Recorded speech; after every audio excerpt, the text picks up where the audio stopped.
En la primera semana de 2026, el destino de Venezuela se volvió noticia global de manera abrupta. Tras un operativo militar dirigido por los Estados Unidos, Nicolás Maduro fue capturado, un hecho que sacudió los cimientos de la política hemisférica y que marcó un punto de inflexión en la relación entre Caracas y Washington.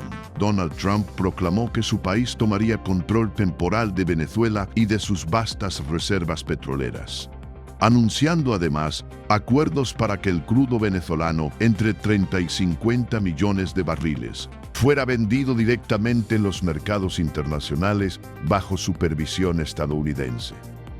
Mientras tanto, en Caracas, la autoridad transitoria de Delcy Rodríguez, calificando las acciones externas como una agresión energética y señalando que las verdaderas intenciones estaban en las reservas de crudo, no en la democracia.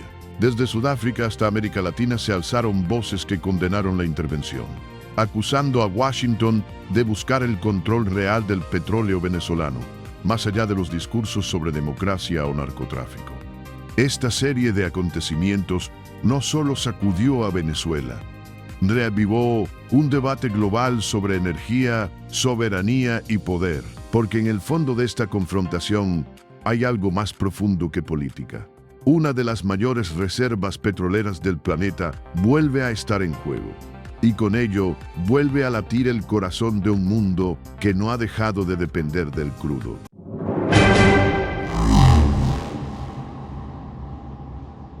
Durante años, Venezuela fue tratada como una nota al pie, un país reducido a titulares de crisis humanitaria, inflación desbordada y colapso institucional. En los foros internacionales, su nombre dejó de pronunciarse con interés estratégico y pasó a mencionarse con incomodidad.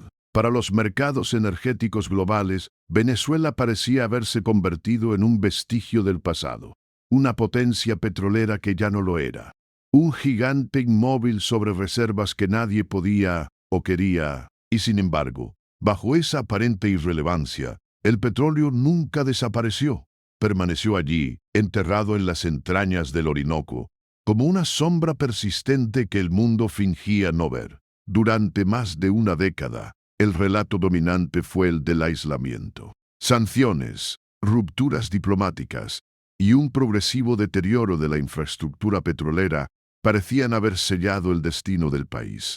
Venezuela era el ejemplo de cómo el poder energético podía evaporarse cuando la política y la economía entraban en colisión. Pero la historia rara vez avanza en línea recta.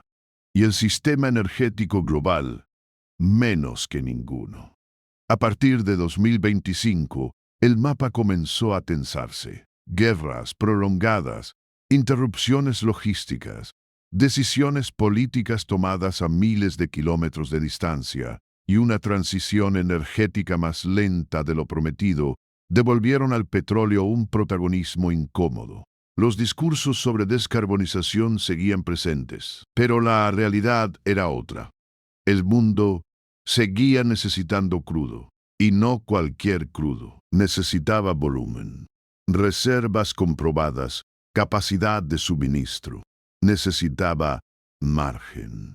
En ese nuevo contexto, Venezuela dejó de ser invisible. El regreso no fue anunciado con declaraciones solemnes ni con grandes gestos diplomáticos. Fue silencioso, casi técnico. Licencias temporales, flexibilizaciones selectivas, conversaciones discretas. Pequeñas grietas en el muro del aislamiento, que revelaban una verdad incómoda. Cuando el equilibrio energético global se ve amenazado, incluso los países marginados recuperan valor, no por lo que son, sino por lo que controlan. La paradoja es profunda. Mientras millones de venezolanos seguían enfrentando una realidad marcada por la precariedad, el petróleo, ese mismo recurso que durante décadas prometió desarrollo, volvía a convertir al país en objeto de deseo geopolítico. El crudo reaparecía no como salvación interna, sino como ficha externa, como herramienta de negociación en un tablero donde las necesidades energéticas pesan más que las narrativas morales. Este retorno no significó un perdón ni un reinicio. Nadie hablaba de normalización plena. Venezuela no volvía como potencia, sino como posibilidad, como opción de emergencia en un mundo que comenzaba a darse cuenta de su propia fragilidad energética.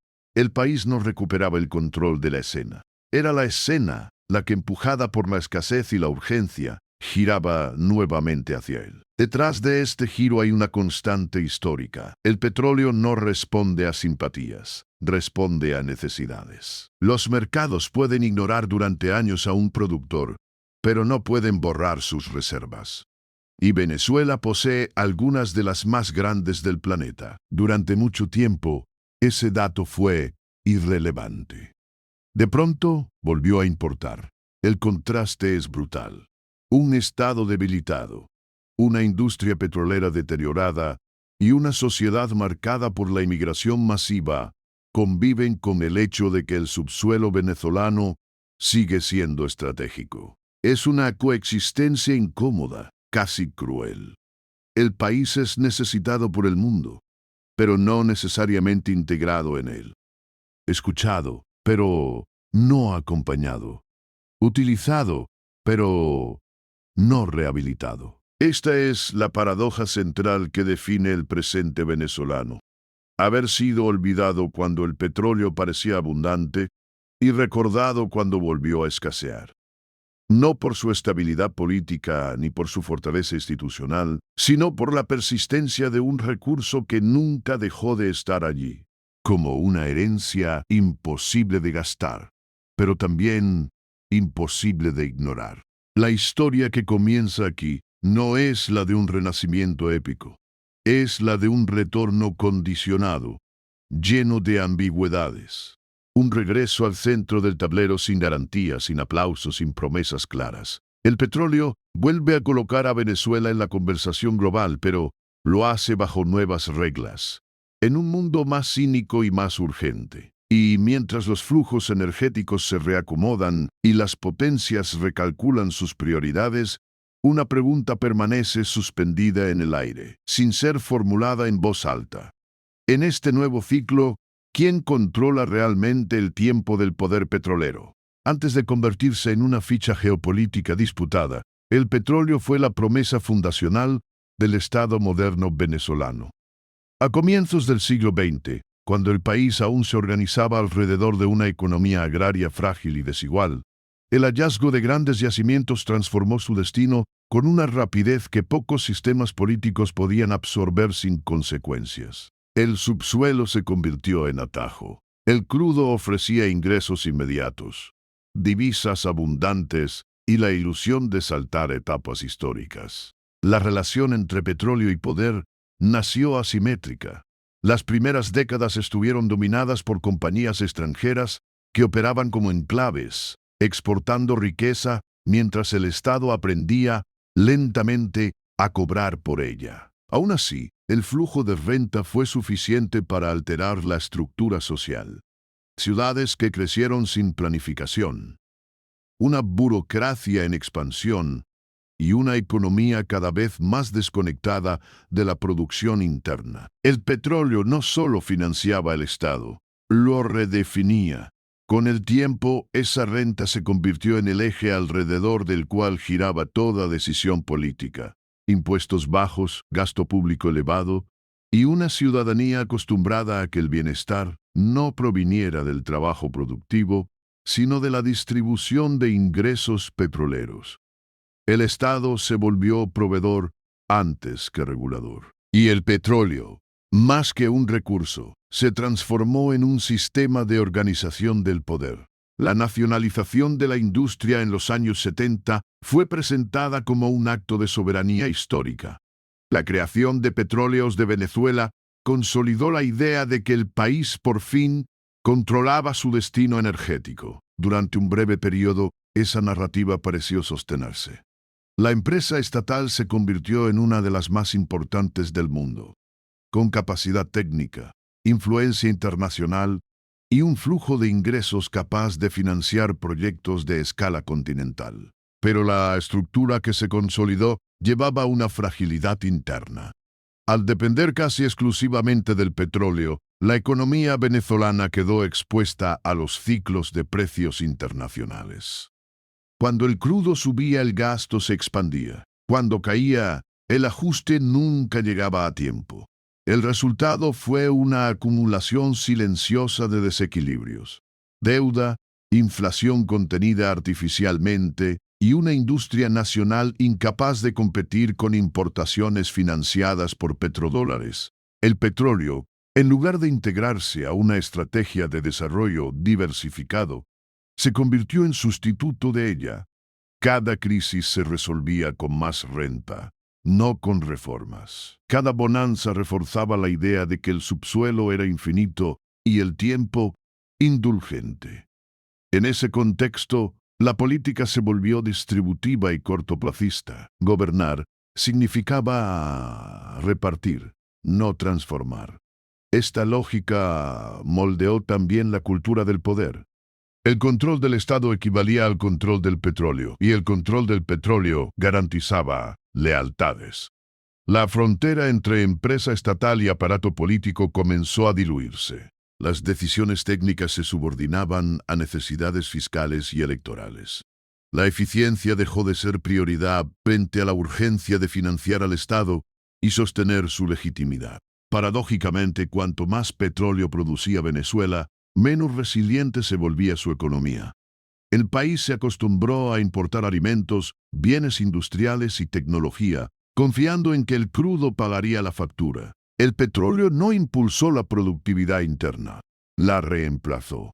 Así, cuando los precios se desplomaban o la producción se veía afectada, el impacto era inmediato y profundo.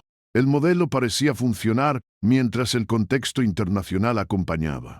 Pero estaba diseñado para un mundo estable, no para uno volátil. Y el mundo comenzó a cambiar. Nuevos productores, transformaciones tecnológicas y mercados más competitivos redujeron el margen de maniobra. Sin diversificación, sin ahorro contracíclico y con una industria petrolera cada vez más politizada, el engranaje empezó a chirriar. Lo que se había construido como un símbolo de independencia se convirtió, lentamente, en una fuente de vulnerabilidad. El petróleo seguía fluyendo, pero el sistema que lo administraba perdía capacidad de adaptación. La abundancia, lejos de blindar al país, lo dejó expuesto a sus propias decisiones. Este es el origen profundo de la crisis posterior. No un accidente, ni una conspiración externa aislada, sino la consecuencia acumulada de un modelo donde el petróleo fue todo. Motor, muleta y coartada. Un modelo que confundió riqueza con desarrollo y renta con poder sostenible. Cuando el engranaje comenzó a fallar, el país descubrió que había construido su Estado sobre una base tan valiosa como inestable. La siguiente etapa de la historia mostraría hasta qué punto esa dependencia, combinada con decisiones políticas cada vez más cerradas, podía transformar una potencia energética en un actor marginado. Y cómo el petróleo, una vez más, pasaría de ser promesa a problema. El colapso no llegó de golpe. Fue un proceso lento, casi imperceptible al principio, como una maquinaria que empieza a perder aceite mientras sigue funcionando por inercia. A comienzos de la década de 2010, Venezuela aún producía millones de barriles diarios, pero la estructura que sostenía esa cifra ya mostraba señales de fatiga. La inversión caía, el mantenimiento se postergaba y el capital humano comenzaba a emigrar. El petróleo seguía fluyendo, pero el sistema que lo hacía posible se estaba vaciando por dentro. La crisis política aceleró lo inevitable. A medida que el poder se concentraba y las instituciones perdían credibilidad, la industria petrolera dejó de ser un activo técnico para convertirse en un instrumento de supervivencia política. Las decisiones estratégicas se tomaban con urgencia fiscal, no con visión de largo plazo. El petróleo se usaba para sostener al Estado, no para fortalecer a la industria que lo producía. Cuando llegaron las sanciones, el engranaje ya estaba debilitado. no cayeron sobre una estructura sólida, sino sobre un sistema exhausto. Las restricciones financieras y comerciales, impulsadas principalmente por Oficina de Control de Activos Extranjeros, aislaron a la industria venezolana de los mercados tradicionales. La capacidad de exportar, asegurar cargamentos y recibir pagos se volvió cada vez más limitada. El petróleo que durante décadas había conectado a Venezuela con el mundo se transformó en una carga difícil de mover. La producción se desplomó. Campos maduros quedaron abandonados. Refinerías operaron muy por debajo de su capacidad y la infraestructura comenzó a deteriorarse de forma visible. Venezuela pasó de ser un actor clave en la seguridad energética global a una incógnita. Los mercados asumieron su salida como definitiva. Otros productores ocuparon su lugar y el país desapareció del radar energético internacional. Funcionaron también como un acelerador de transformaciones internas. Sin acceso a financiamiento ni socios tradicionales, el Estado buscó alternativas opacas, intermediarios improvisados y acuerdos poco transparentes. El comercio petrolero se volvió más costoso, más lento y más riesgoso. Cada barril vendido exigía descuentos crecientes, reduciendo aún más los ingresos disponibles. En ese periodo, el petróleo dejó de ser poder y se convirtió en rehén, no solo de las sanciones, sino de la incapacidad estructural para adaptarse a un entorno hostil. El control del recurso ya no garantizaba influencia internacional. Al contrario, exponía al país a una dependencia cada vez mayor de actores dispuestos a operar en los márgenes del sistema global. Mientras tanto, el mundo seguía avanzando. Nuevas tecnologías como el shale redefinieron la oferta global. Países que antes dependían de importaciones comenzaron a producir más de lo esperado.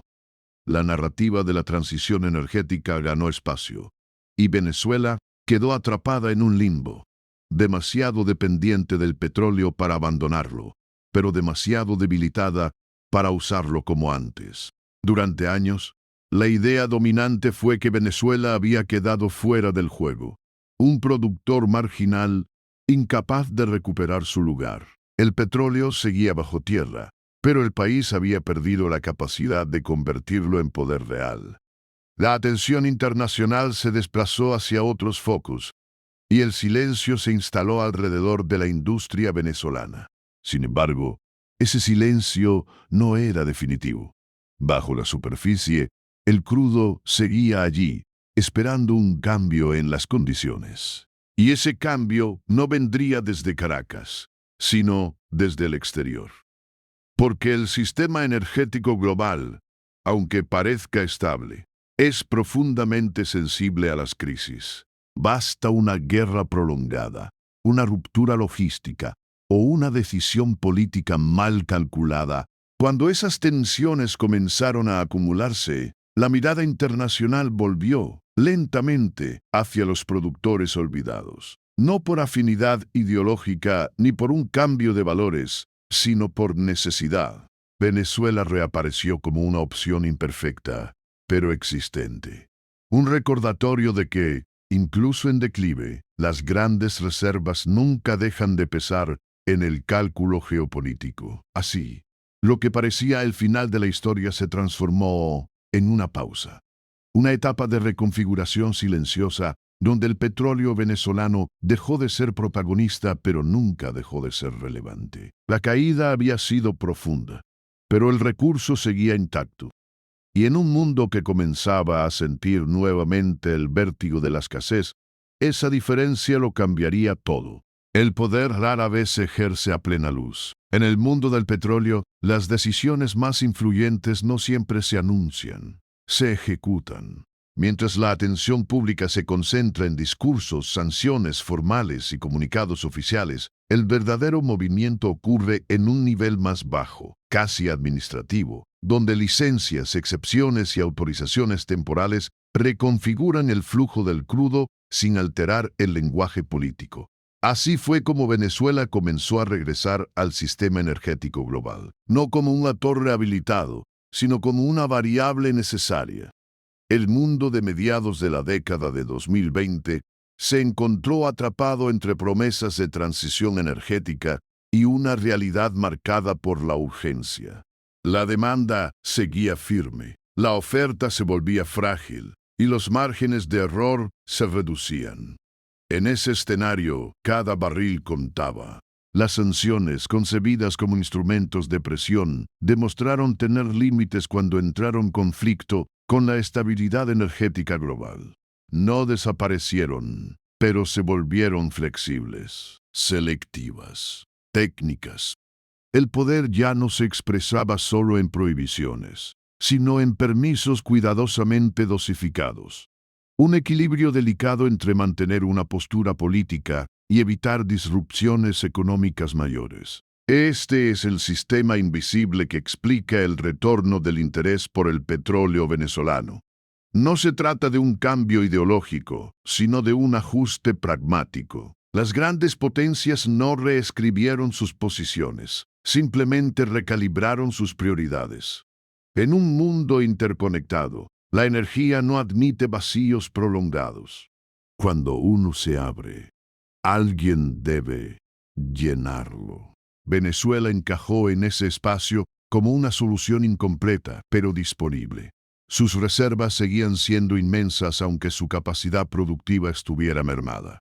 Su petróleo era pesado, costoso de procesar, pero útil para ciertas refinerías que no podían adaptarse rápidamente a otros crudos. En el cálculo frío de los mercados, eso era suficiente para justificar una flexibilización controlada. Este pragmatismo no se limitó a un solo actor. El sistema energético global es una red de intereses cruzados, donde productores, consumidores, intermediarios y organismos multilaterales interactúan constantemente. En ese entramado, organizaciones como OPEP observaban con atención cómo un miembro históricamente central intentaba volver, no por fuerza propia, sino por necesidad ajena. La paradoja es que el petróleo venezolano regresó al mercado sin devolverle al país el control que alguna vez tuvo. Las condiciones no las dictaba Caracas, sino el entorno, volúmenes limitados, destinos específicos, reglas estrictas. Cada paso estaba condicionado. El crudo podía salir, pero bajo supervisión. Podía generar ingresos, pero no autonomía plena. Este tipo de reinserción revela una verdad incómoda sobre el poder contemporáneo. Ya no se ejerce únicamente a través de la fuerza o la riqueza absoluta, sino mediante la gestión de dependencias. Permitir que un país venda petróleo puede ser tan influyente como impedirlo.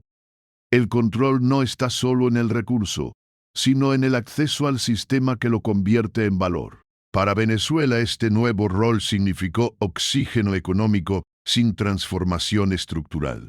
Los ingresos adicionales aliviaron presiones inmediatas, pero no reconstruyeron la industria ni reformaron el modelo. El petróleo volvía a circular, pero el engranaje interno seguía dañado. La infraestructura requería inversiones masivas, el capital humano seguía ausente y la confianza internacional permanecía condicionada. Aún así, el retorno tuvo un efecto simbólico. Rompió la narrativa del aislamiento total. Demostró que, incluso debilitado, un país con grandes reservas energéticas nunca desaparece por completo del radar global. El sistema puede marginarlo, pero no borrarlo. Y cuando las tensiones aumentan, la memoria energética se activa. Este es el verdadero mecanismo que define el momento actual. No una rehabilitación, sino una negociación constante. No un perdón, sino una tolerancia estratégica. Venezuela volvió a ser relevante no porque haya cambiado, sino porque el mundo lo hizo, porque el equilibrio energético global se volvió más frágil, más expuesto a shocks, más dependiente de soluciones imperfectas. En ese contexto, el petróleo deja de ser solo una mercancía y vuelve a ser una herramienta de poder. No un poder absoluto, sino uno condicionado, fragmentado, administrado por otros. un poder que se concede y se retira según las necesidades del sistema. Y mientras estas corrientes invisibles siguen moviendo barriles y decisiones, una consecuencia se vuelve inevitable. El impacto interno de este nuevo ciclo no será neutro, porque cada flexibilización externa tiene un reflejo interno, y cada ingreso petrolero reabre una pregunta que Venezuela nunca ha logrado responder del todo. ¿Qué hacer cuando el petróleo vuelve, pero el país ya no es el mismo? El retorno del petróleo no llegó como un renacimiento, llegó como una respiración contenida. En el presente, Venezuela produce más que en los años más oscuros de su colapso, pero muy lejos de lo que alguna vez fue. Los campos del Orinoco siguen allí, inmensos, pero marcados por el desgaste. Las refinerías funcionan de manera intermitente. La industria se sostiene, no se expande. Es un equilibrio precario, sostenido más por la necesidad externa que por la fortaleza interna. El país vuelve a generar ingresos petroleros, pero lo hace bajo condiciones que limitan su margen de acción. Cada barril exportado está atravesado por restricciones, autorizaciones y acuerdos específicos. No hay libertad plena, solo ventanas temporales. El petróleo regresa como alivio fiscal, no como motor de transformación. Sirve para estabilizar, no para reconstruir. Internamente, el efecto es ambiguo. El ingreso adicional reduce presiones inmediatas. Permite importar bienes esenciales y mejora ciertos indicadores macroeconómicos. Pero no altera la estructura profunda del modelo. La economía sigue siendo altamente dependiente del crudo, con una base productiva no petrolera debilitada y una población marcada por años de contracción y migración masiva. El petróleo vuelve a sostener, pero también vuelve a postergar. La industria enfrenta límites físicos y humanos. La falta de inversión prolongada dejó instalaciones obsoletas, pozos cerrados y redes logísticas frágiles. Recuperar capacidad no es solo una cuestión de voluntad política, sino de tiempo, capital y confianza.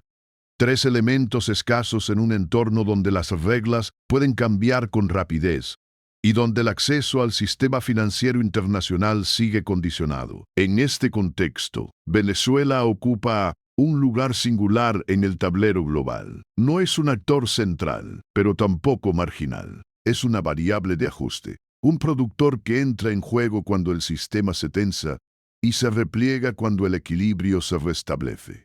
Su relevancia depende menos de su estrategia que de la fragilidad del entorno internacional. El poder que ejerce es reactivo, no proactivo. Esta posición tiene un costo. El país vuelve a ser mirado, pero no escuchado. Consultado, pero no integrado. El petróleo otorga visibilidad, pero no necesariamente influencia. Las decisiones clave se toman fuera, y Venezuela se adapta a ellas. El control del recurso no se traduce automáticamente en control del destino. El dilema es profundo. Cada mejora coyuntural refuerza la tentación de repetir el pasado, de usar el petróleo para aliviar sin reformar, para administrar sin transformar. La historia pesa. El recuerdo de las bonanzas anteriores sigue presente, como una promesa silenciosa de que el crudo puede volver a resolverlo todo. Pero el contexto es distinto. El margen es menor. El mundo es más volátil. Además, el horizonte energético global añade otra capa de incertidumbre. Aunque la transición hacia fuentes alternativas avanza de forma desigual, la presión estructural sobre los combustibles fósiles es real. Venezuela regresa al centro del debate en un momento en que ese centro es más estrecho y más disputado. El petróleo sigue siendo necesario, pero ya no es incuestionable. Así, el presente venezolano se define por una tensión constante entre oportunidad y repetición, entre alivio y dependencia. El petróleo vuelve a ofrecer poder, pero un poder frágil, condicionado, temporal. No hay garantías de permanencia. Solo la certeza de que, mientras el mundo siga necesitando crudo, Venezuela seguirá siendo relevante de alguna forma. La pregunta ya no es si el petróleo puede devolver al país al centro del mundo. Eso ya ha ocurrido, aunque sea de manera parcial. La verdadera incógnita es qué hará Venezuela con ese regreso. Si logrará romper el ciclo que la ató durante décadas a un recurso que promete tanto como limita. O si, una vez más, el petróleo será una corriente que arrastre al país sin permitirle cambiar de rumbo. La historia se acerca a su punto de cierre, pero no a una conclusión definitiva, porque el petróleo, como el poder, nunca ofrece finales claros, solo transiciones. Y lo que viene después dependerá no solo de los mercados y las sanciones, sino de una decisión más profunda. Si este retorno será el último eco de un pasado que se repite o el inicio, aún incierto, de algo distinto. El petróleo nunca fue solo una sustancia. Fue un lenguaje, un idioma silencioso que habló de poder, velocidad y control durante más de un siglo. En Venezuela, ese idioma se convirtió en la voz dominante del Estado, en la gramática con la que se escribió su relación con el mundo. Hoy, cuando el país vuelve a ser mencionado en despachos energéticos y cálculos geopolíticos, lo hace no como protagonista de una nueva era, sino como reflejo de un sistema que nunca dejó de depender de aquello que dice querer superar. La historia venezolana demuestra que el poder basado en recursos naturales es profundamente ambiguo. Eleva con la misma rapidez con la que expone. Promete soberanía mientras construye dependencia. El petróleo dio al país visibilidad global, ingresos extraordinarios y una sensación de destino excepcional, pero también erosionó incentivos, debilitó instituciones y concentró decisiones en un solo eje. Fue una fuerza que ordenó el país hacia afuera y lo desordenó hacia adentro. El retorno del interés internacional no invalida esa lección. Al contrario, la confirma. Venezuela vuelve a importar cuando el mundo se siente vulnerable, no cuando el país se fortalece. Su relevancia emerge de la escasez ajena, no de su estabilidad propia. Es una presencia condicionada, intermitente, casi prestada. El petróleo abre la puerta, pero no garantiza el camino. Este patrón no es exclusivo de Venezuela. Es una constante del sistema energético global. Los países ricos en recursos suelen ser recordados en momentos de crisis y olvidados cuando el equilibrio se restablece. El poder que se les atribuye es funcional, no estructural. Depende de factores externos que no controlan. En ese sentido, Venezuela no es una anomalía, sino un caso extremo de una lógica más amplia. La diferencia está en la intensidad del ciclo. Pocos países vivieron una dependencia tan profunda, una caída tan pronunciada y un retorno tan ambiguo. El petróleo fue al mismo tiempo el origen del Estado moderno y el límite de su transformación. Cada vez que pareció ofrecer una salida, también cerró otras posibilidades.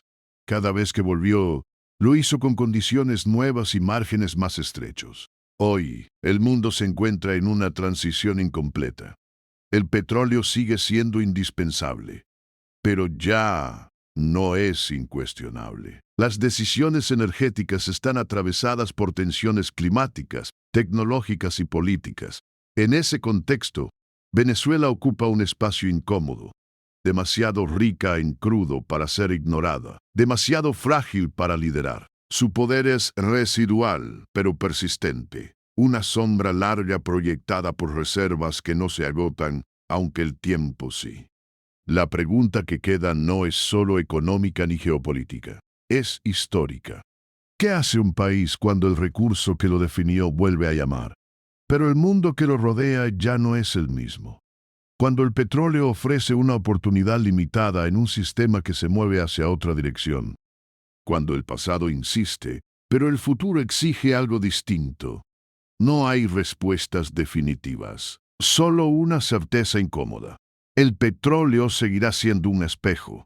Reflejará no solo la necesidad del mundo, sino las decisiones internas que determine cada país frente a él. En Venezuela, ese reflejo ha sido brillante y oscuro a la vez. Poder y fragilidad en la misma imagen. La historia no termina aquí. El petróleo nunca cierra historias, las prolonga, las transforma, las devuelve bajo nuevas condiciones. Venezuela ha vuelto al centro del mundo. Sí, pero el centro ya no es un lugar estable. Es un punto en movimiento, atravesado por fuerzas invisibles, intereses cambiantes y memorias selectivas. Y en ese movimiento constante, el verdadero poder no será el crudo que aún yace bajo tierra, sino la capacidad todavía incierta de decidir qué hacer cuando vuelva a ser necesario y cuando deje de serlo.